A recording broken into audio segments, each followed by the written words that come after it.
Break के बाद आपका स्वागत है। बढ़ते हैं खबरों में आगे। कांग्रेस विधायक अंबा प्रसाद के रांची स्थित आवास पर ईडी की छापेमारी करीब 18 घंटे के बाद खत्म हुई और इस दौरान कई अहम दस्तावेजों को जब्त करके अपने साथ ईडी की टीम ले गई। अंबा प्रसाद के अनुसार उनकी बहन का एक संदूक भी ईडी अपने साथ ले गई। अंबा प्रसाद ने राजनीतिक बदले की भावना से कार्रवाई का आरोप लगाया है। साथ ही यह भी दावा किया है कि बीजेपी की टिकट पर उन पर हजारीबाग या फिर चतरा से लोकसभा चुनाव लड़ने का दबाव था, जिसे दरकिनार करने पर उनके खिलाफ यह कार्रवाई हुई। अंबा प्रसाद ने छापेमारी के दौरान केंद्रीय एजेंसी पर टॉर्चर करने का भी आरोप लगाया है। साथ ही यह भी कहा है कि वो कठपुतली बनकर रहने वाली नहीं है। बड़कागांव विधायक अंबा प्रसाद ने खास बातचीत की है। रांची संवाददाता ओम प्रकाश ने साथ अंबा प्रसाद खुद मौजूद हैं। हम जानने की कोशिश करते हैं, मैम आज का दिन जैसे ही सुबह आंख खुली आपकी होगी तो सामने ईडी के अधिकारी, कैसा रहा और किस तरह से? देखिए, मैं उठी भी नहीं थी। मैं 3 बजे सुबह खुद घर आई हूँ क्योंकि रात में बहुत सारा शादी अटेंड कर रही थी और सुबह 6 बजे ही ये लोग आ गए सीधा मेरे रूम में। हम सो रहे थे, फिर जस्ट इन माई बेडरूम और इट वॉज बहुत टॉर्चरस था। दिन भर एक ही जगह में घंटों खड़ा रहना, घंटों एक ही जगह में बैठे रहना, कई दिन भर इनका अलग अलग तरह से पेश आना। और देखिए, मैं आपको बताना चाहती हूँ कि मुझे बहुत पहले से ही हजारीबाग लोकसभा सीट का ऑफर था बीजेपी से, जो मैंने इग्नोर किया। उसके बाद फिर चतरा से मुझे ऑफर था बीजेपी का एमपी का चुनाव लड़ने के लिए, जो मैंने इग्नोर किया। उसमें बहुत घंटों मेरे घर पे भी बैठे रहते थे कुछ आरएसएस के लोग। हम जैसे लोगों के घर आके ऐसे प्रताड़ित कर रहे हैं सुबह से रात तक, ये बहुत ही निंदनीय है, बहुत ही डिसअपॉइंटिंग है और निश्चित रूप से ये पूरी तरह से राजनीतिक से प्रभावित है, क्योंकि इसमें और कोई बात हो ही नहीं सकता। ये ऐसे समय में मुझे पता है कि अभी लोकसभा का चुनाव है, उससे पहले मेरे घर आना, इस तरह से मेरे पूरे परिवार को परेशान करना, मेरे पूरे परिवार को डराने का कोशिश करना। कांग्रेस में मजबूत देख रहे हैं, एमपी का चुनाव है, तो ऐसे समय में जाहिर सा बात है कि जो चीज पूरा पॉलिटिकली इन्फ्लुएंस्ड है, जो पूरी तरह से राजनीतिक रूप से प्रेरित है, जो इंस्टीट्यूशन जो आज ईडी है, कभी भी कोई बीजेपी के घर नहीं दिखेगी आपको, सिर्फ कांग्रेस के घर जाएगी। और वो मजबूत या जो फेमस चेहरे हैं, जो जाने पहचाने चेहरे हैं, उन्हीं के घर जाएगी। और हम लोग के घर ऐसे रहेगी जैसे हम लोग कोई माफिया है। तो हम कानून का सहारा लेंगे। क्या लगता है गीता जो कोड़ा थी वो भी यहाँ से कांग्रेस से छोड़ी, कहीं ना कहीं उन पर भी दबाव था, ऐसा लगता है?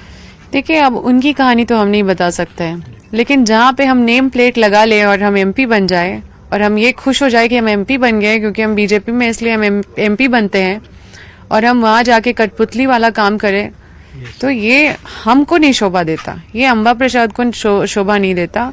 हम उससे अच्छा हम एक कुछ और हम अपने चीजों को करें, हम अपना अलग तरीके से जीवन निर्वाहन करेंगे। लेकिन इस तरह की जो आज़ादी जहाँ खो जाती है एक इंसान की, बंद पिंजड़े में रहने का मुझे कोई शौक नहीं है। अब पूरे मामले में ईडी के द्वारा कार्रवाई की गई है, कई कागजातों को भी जब्त किया गया है, तो कुछ फाइलों को भी ईडी अपने साथ ले गई है। अब देखना होगा कि अब इस मामले में किस तरह से ईडी जो है वो आगे बढ़ती है। कैमरामैन प्रभाकर के साथ ओम प्रकाश, न्यूज़ 18 रांची। नीतीश मंत्रिमंडल विस्तार कब होगा, यह सवाल सियासी गलियारे में जोर शोर से उछल रहा है। जदयू से कौन बनेगा बीजेपी, किसे जगह देगी, इस पर संशय गहराया हुआ है। लेकिन इसी बीच जो खबरें आ रही हैं उसके मुताबिक बहुत जल्द नीतीश कुमार अपने मंत्रिमंडल का विस्तार कर सकते हैं, जिसका इशारा एनडीए के नेता भी दे रहे हैं।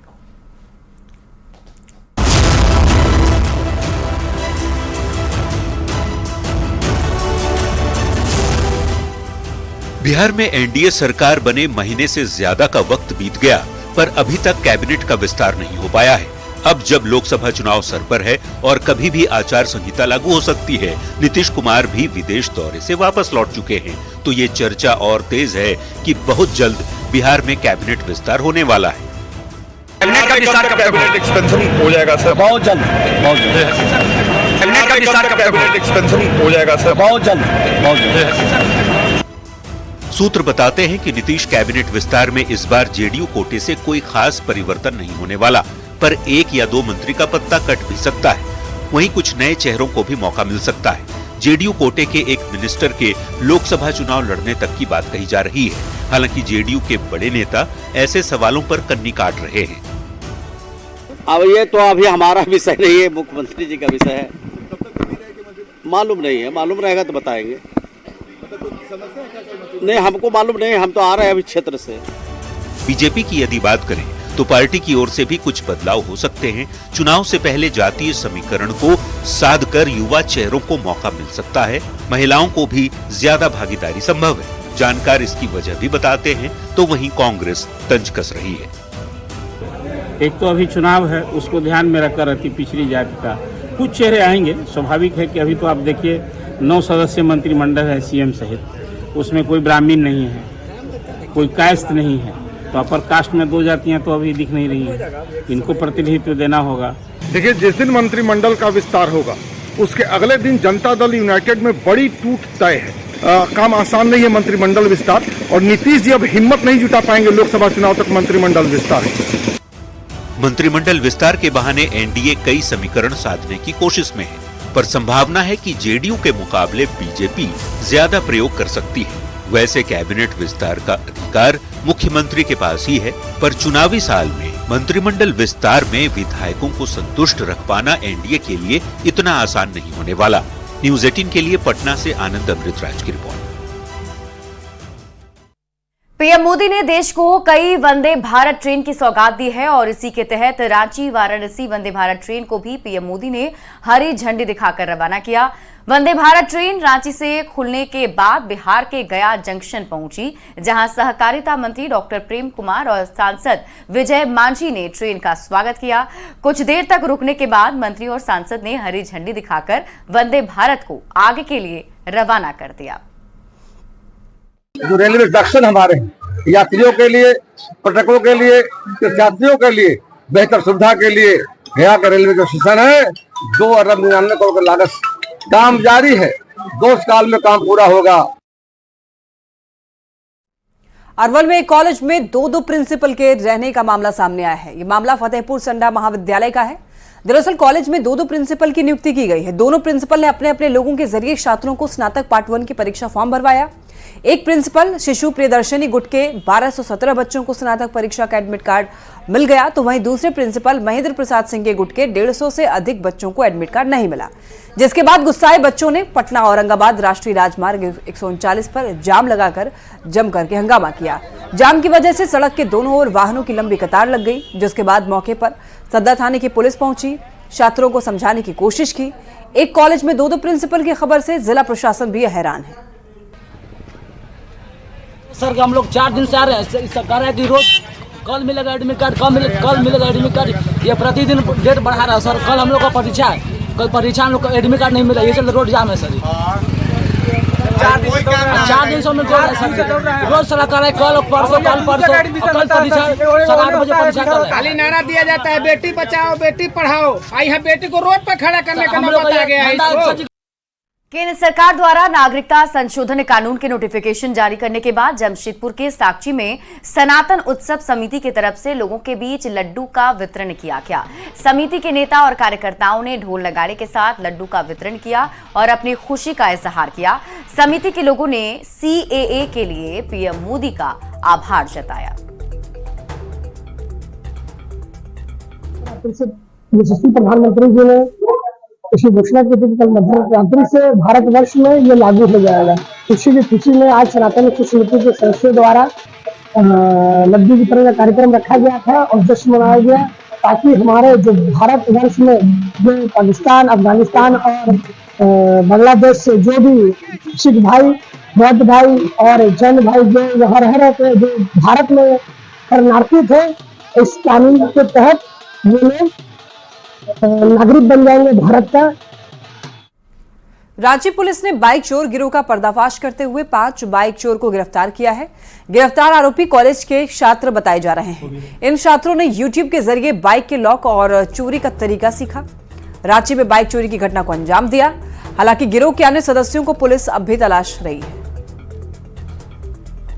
और इन लोगों ने YouTube पर सीखा कि कैसे गाड़ी को बिना चाबी के स्टार्ट किया जाता और YouTube पर सीखकर तब इन लोगों ने जो है ये काम आरंभ किया। वैभव विनायक बॉयज हॉस्टल लालपुर में रखते थे। चूटिया थाने ने बड़ा ही प्रोएक्टिव काम करके 24 घंटे के अंदर उस बाइक को बरामद किया और इसमें जो 2 गिरफ्तार हुए हैं, एक की गिरफ्तारी भी बाकी है। इन लोगों का भी एक गिरोह था, एक चोरी करता था और बाकी 2 जो है वो डायरेक्ट स्टार्ट करने के लिए जो हमने कहा वो कैसे उसको विदाउट की स्टार्ट कर सकते हैं उस तरह का वो फैसिलिटी देता था। तो इन दिनों में 2 व्यक्ति गिरफ्तार हुए हैं, एक की खोज जारी है, वो भागा है। साहिबगंज में अगलगी की घटना में 6 घर जलकर खाक हो गए हैं, वहीं कई परिवार बेघर हो गए। राधानगर थाना क्षेत्र के प्राणपुर गंगा के किनारे बसे निमाई टोला गांव में एक घर में पहले आग लगी। आग इतनी तेज थी कि देखते ही देखते इस आग ने पड़ोस के घरों को भी अपनी चपेट में ले लिया। अगलगी की घटना में लाखों की संपत्ति का नुकसान हुआ है। पीड़ित परिवार ने जिला प्रशासन से मदद की गुहार लगाई है।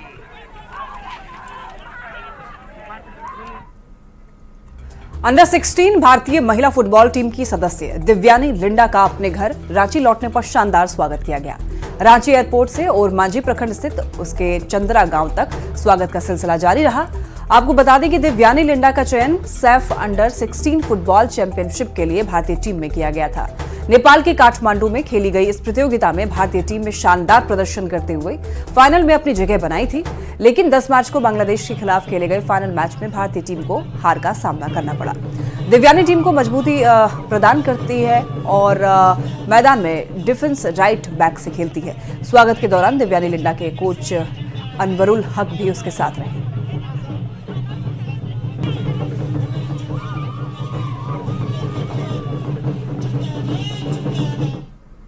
जामताड़ा के नारायणपुर प्रखंड क्षेत्र के पबिया पंचायत के अंतर्गत पहेरुडी गांव विकास नाम से कोसों दूर है। आदिवासियों के हित और विकास के लिए झारखंड अलग राज्य बनाया गया, लेकिन पहेरुडी जैसे गांव में अब तक सड़क का निर्माण नहीं हो सका है। वहीं सड़क नहीं रहने के कारण आपातकालीन स्थिति में काफी मुश्किलों का सामना करना पड़ता है। मरीज को पहले खाट पर लादकर मुख्य सड़क तक लाया जाता है और फिर गाड़ी से मरीज को अस्पताल पहुंचाया जाता है। आजादी के बाद अभी तक सड़क की बहुत समस्या हो रही है, यानी कि सड़क ही नहीं है कि हम लोग इधर से उधर जा पाएंगे। सड़क ही नहीं है तो इतना हम लोग बोलेंगे जे यहाँ रोड बहुत ज़रूरी है, यहाँ रोड बनना चाहिए। क्या कि हम लोग मजदूर बहुत यहाँ का असुविधा नहीं है, तो इसलिए हम बाहर जाके काम कर रहे हैं। हम लोग मतलब खट्टा के लेके उस पार जाना होगा, मतलब पहाड़ के उस पार, तब हम लोग का गाड़ी आएगा। तो इसीलिए हम तो बोल रहे हैं और विदा को भी बोले हैं और यहाँ का मांग पूरा गांव का मांग है, तो आज तक कोई भी नहीं सुना। हम लोग का मतलब समस्या है कि मतलब हम लोग का रोड नहीं है, रोड होना चाहिए। और विधायक को बोले हैं, उसको भी मतलब अभी तक हुआ नहीं है। इलेक्शन भी आ रहा है, अगर नहीं होगा तो इलेक्शन इस बार हम लोग निर्णय लिए हैं गाँव लोग, तो वोट नहीं देंगे। सिमडेगा जिला परिषद अध्यक्ष पर लाया गया अविश्वास प्रस्ताव चर्चा के बाद अधर में लटक गया। डीसी की अध्यक्षता में जिला परिषद सदस्य और वोटिंग मेंबर के साथ इस मुद्दे पर चर्चा की गई, पर अविश्वास प्रस्ताव पर हस्ताक्षर करने वाले सदस्य अनीता सोरेंग नहीं पहुंची, जिसकी वजह से कोरम पूरा नहीं हो पाया। जिला परिषद सदस्य सेमरोम पाल ने अनीता सोरेंग के अपहरण का आरोप लगाया है। डीसी ने चुनाव आयोग से गाइडलाइन की मांग की है। आज की जो चर्चा उसमें सबसे अहम मुद्दा है, मैं प्रस्तावक था और समर्थक के रूप में यहाँ पर हम लोगों ने साइन किया था, और उसमें से एक सदस्य जो समर्थक के रूप में साइन की थी अनीता सोरेंग जी, वो आज इस बैठक उपस्थित नहीं हुई।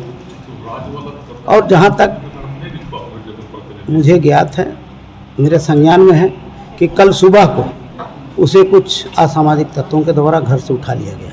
जो कोरम का यहाँ पर अभाव था, जिसके कारण मतदान की प्रक्रिया नहीं की जा सकी, लेकिन कतिपय माननीय सदस्यों ने कुछ टेक्निकल इश्यूज वहाँ पे रेज किए हैं, जिसको हम लोगों ने नोट डाउन किया है और हम लोग तत्काल राज्य निर्वाचन आयोग को इन बिंदुओं से अवगत कराएंगे और वहां से दिशा निर्देश प्राप्त करेंगे और तदनुसार अग्रेतर कार्रवाई करेंगे।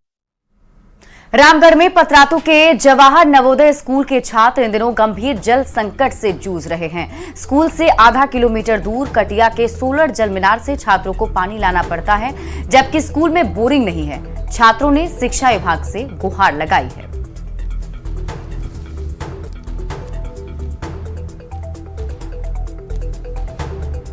नवोदय विद्यालय पतरातू रामगढ़ में जो घटना घट रही है वह घटना बहुत ही दुर्भाग्यपूर्ण है। नवोदय विद्यालय में पढ़ने वाले बच्चे जो लोग हैं, आप लोग देख लीजिए यहाँ पे सामने में, आज ही नहीं महीनों से ये बच्चे लोग रात के 9 बजे 10 बजे रात में भी यहाँ पे आते हैं बर्तन साफ करने के लिए, जबकि ½ किलोमीटर वहाँ से दूर है यहाँ पर जो जगह। मैं यहाँ नवोदय विद्यालय पतरातू में पढ़ता हूँ। यहाँ पर हमारे यहाँ पानी की बहुत ज़्यादा कमी है और खाने का भी बहुत ख़राब हालत है और पढ़ाई तो ना ही के समान होता है। यहाँ पर क्लास सही से चलता नहीं है और हम लोग का यहाँ पर रहना बहुत कष्ट है। हम लोग स्कूल से इतना दूर आते हैं, स्कूल के बाहर आना पड़ता है हम लोग को पानी के लिए, नहाने धोने कुछ भी के लिए, बाथरूम में भी कुछ पानी का सुविधा नहीं रहता है। बोलते हैं तो कोई टीचर सुनता है नहीं, सब बोलता है ऐसे ही। कुछ दिन इतना झेल लिया तो और झेलो। कम से कम 10-20 दिनों से यहाँ पे बाथरूम में पानी नहीं आ रहा है और टॉयलेट के लिए भी हमें पानी लाने के लिए मुखिया जी के आगे वाले पानी के नल के पानी में यहाँ जाना पड़ता है। साफ सफाई अच्छे से नहीं होती है इधर। पलामू जिला प्रशासन की लापरवाही से नौकरी मिलने के बाद भी बेटियां न्याय की गुहार लगा रही हैं। दरअसल होमगार्ड बहाली परीक्षा में 60 से ज्यादा उम्मीदवार 4 फेज की परीक्षा में सफल हुए, पर कम उम्र होने की बात कहकर उन्हें निकाल दिया गया। परेशान युवतियों ने डीसी सहित सीएम चंपाई सोरेन से न्याय की गुहार लगाई।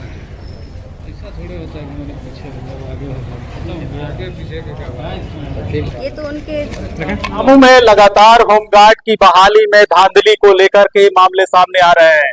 उसके बाद भी अधिकारी गंभीर नहीं। लगातार जो अभ्यर्थी हैं अलग अलग मांग को लेकर के पहुंच रहे हैं। इस वक्त आप देख सकते हैं कि पलामू जिला समाहरणालय के समक्ष ये जो छात्राएं खास करके अभ्यर्थी जो हैं ये पहुंची हुई हैं। ये इन्होंने पार्टिसिपेट किया था, दौड़ लगाई थी होमगार्ड की बहाली में, लेकिन फिलहाल इनके साथ जो उम्र को लेकर के ये अधिकारियों ने लाया है और लगातार ये गुहार लगा रही हैं कि जब इन्होंने इतना मेहनत किया है तो इनको मेहनत का फल मिलना चाहिए। आखिर क्या वजह है? एडमिट कार्ड जारी होने के बाद हमारा रनिंग डेट हुआ। रनिंग डेट के दिन भी हमारा एडमिट कार्ड चेक किया जा रहा था, उसमें साफ डेट ऑफ बर्थ लिखा हुआ था हमारा। तो उस टाइम उन्होंने क्यों नहीं देखा कि ये अंडर एज है, और उस टाइम तो हुआ। उसके बाद फिर हमारा रनिंग डेट का भी मेरिट लिस्ट आ गया। उसके बाद हमारा आया मेडिकल का मेरिट लिस्ट। मेडिकल होने के बाद वो डॉक्यूमेंट वेरिफिकेशन करते हैं, तो वहाँ डॉक्यूमेंट वेरिफिकेशन में वो देखते हैं कि हमारा एज कम है। तो मेरा मानना ये है कि अगर हमारा अंडर एज होता तो वो सिस्टम कैसे अपलोड लेती। से यही अपील करना चाहेंगे, हर कोई नारा देता है बेटी पढ़ाओ बेटी बचाओ। हम लोग पढ़ लिख करके भी हम लोग जॉब ले रहे हैं, यही अंडर एज करके छांटा जाए। यही हम अपील करेंगे माननीय मुख्यमंत्री जी से, हम लोग सबको लिया जाए। अगला जितना प्रयास किया उससे भी हम लोग भी प्रयास किए। ये ऐसा नहीं है दोपहर की थोड़ा ज्यादा किया है हम थोड़ा कम, दोनों को लिया जाए। अब तो हम लोग 90+ हो गए, वोट देने का अधिकार है 18 ईयर, उसमें नहीं कुछ होता है कि मतलब तुम 7 ईयर हो या फिर ज्यादा। एग्जाम में लोग पास हो गया तो अब रिजेक्ट करने का क्या कंडीशन बनता है? तो लोग यही बोला कि अब जब 5 एग्जाम पास कर लिए तो हम लोग को क्यों छाटा जा रहा है? तो इन लोग का फाइनली मेरिट लिस्ट में नाम नहीं है, तो इसलिए इन लोग में आक्रोश है, गुस्सा है कि भाई हम लोग को क्यों निकाला जा रहा है। अगर हम लोग को निकालना ही था तो पहले निकाल देते। 5 एग्जाम लिए ना आप, मान लीजिए फॉर्म गलती से एक्सेप्ट कर लिए, हम गलती है, हमको समझ में नहीं आया, 17 साल 18 साल था, हम तो फॉर्म भर दिए। वो बोले कि आप लोग का नहीं होगा, आपको सुप्रीम कोर्ट न जाना है या हाई कोर्ट जाना है, कहीं पे भी आप जा सकते हैं, लेकिन आप लोग का नहीं। पर लगा रहे हैं कि जब 3-4 प्रोसेस इन्होंने क्रॉस कर लिया उसके बाद प्रशासन इनकी बहाली पर सवाल उठा रही है। ऐसे में अब देखने वाली बात होगी कि जिला प्रशासन इनके मामले में कितना गंभीरता दिखाती है और इन्हें न्याय दिला पाती है। नीलकमल, न्यूज़ 18 पलामू।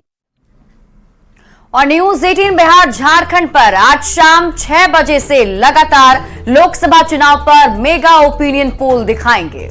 2024 लोकसभा चुनाव के लिए न्यूज 18 लेकर आ रहा है 21 राज्यों के 518 लोकसभा सीटों का सबसे विश्वसनीय सर्वे। हमने साइंटिफिक तरीके से ग्राउंड जीरो पर जाकर 518 लोकसभा सीटों पर जनता की राय जानने की कोशिश की है। और इस मेगा ओपिनियन पोल में सवालों का एक ऐसा सीक्वेंस देखने को मिलेगा जिससे आपको 2024 चुनाव में जनता का एक्यूरेट मूड समझ में आ जाएगा। तो बिहार की 40 सीट पर जनता किसे वोट करने वाली है, जानने के लिए न्यूज 18 बिहार झारखंड पर आज शाम 6 बजे से आप देखिए मेगा ओपिनियन पोल। दुनिया के सबसे बड़े चुनाव से पहले न्यूज 18 नेटवर्क लाएगा देश का सबसे बड़ा ओपिनियन पोल। 21 राज्य, 518 संसदीय सीट, 1 लाख से ज्यादा लोगों की राय, देश की जनता से सीधा संवाद और उनकी राय। एक सबसे बड़ा पोल, 20 चैनल्स, 16 वेबसाइट्स पर अब तक नहीं हुआ ऐसा opinion poll. News 18 mega opinion poll शाम 6 से रात 10 बजे 13 और 14 मार्च सिर्फ न्यूज 18 नेटवर्क पर।